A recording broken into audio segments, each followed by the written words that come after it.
ডুলুকপুর গ্রামে বিটুকে ছিল এক ধনী গরু পালনকারী। তার ফার্মে ছিল অনেক গরু, সাদা কালো দাগওয়ালা শক্তিশালী সব জাতের। গ্রামের মানুষ তাকে খুব সম্মান করত, কারণ সে শুধু নিজের পরিবারই নয়, গ্রামের বহু মানুষের জীবিকাও জোগাত। একদিন বিটুকে দেখতে পেল গ্রামের রাস্তার ধারে বসে আছে রাইস্টার নামে এক ভিক্ষুক। ছেঁড়া কাপড়, হাতে ভিক্ষার ঝুলি, চোখে ক্লান্তি। বিটুকে ভিক্ষুককে দেখে মায়া পেল। সে বলল, রাইস্টার, ভিক্ষা করে কি আর জীবন চলে? আমার গরুর ফার্মে কাজ করো, তোমাকে ভালো বেতন দিব। রাইস্টারের চোখে জল এসে গেল। সে বলল, আমি রাজি আছি বিটুকে ভাই, তবে কাজটা আমি ভালোভাবে করতে পারব তো?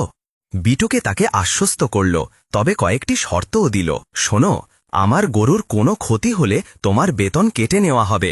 গরুগুলো আমার প্রাণের মতো, এদের দেখাশোনা করতে হবে সতর্ক হয়ে। রাইস্টার মাথা নেড়ে রাজি হল।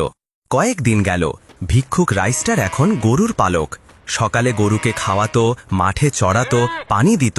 ধীরে ধীরে সে কাজের প্রতি অভ্যস্ত হয়ে গেল। কিন্তু ডুলুকপুর গ্রামের পাশেই ছিল এক ভৌতিক বাগান, বহু পুরনো। রাতে সেখানে কারো যাওয়ার সাহস ছিল না। লোকজন বলতো, বহু বছর আগে সেই বাগানে এক নারীকে অন্যায়ভাবে হত্যা করা হয়েছিল। তারপর থেকেই সেখানে অদ্ভুত কান্নার শব্দ শোনা যেত। একদিন দুপুরে হঠাৎ এক গরু রাইস্টারের হাত থেকে ছুটে পালালো। গরুটি দৌড়াতে দৌড়াতে সরাসরি সেই ভৌতিক বাগানের ভেতর ঢুকে গেল। রাইস্টার ভয় পেয়ে গেল। বিটুকের শর্ত মনে পড়ে তার মাথা ঘুরতে লাগল। গরুর ক্ষতি হলে বেতন পাব না। অতএব ভয়কে উপেক্ষা করে রাইস্টার দৌড়ে বাগানের ভেতরে ঢুকল।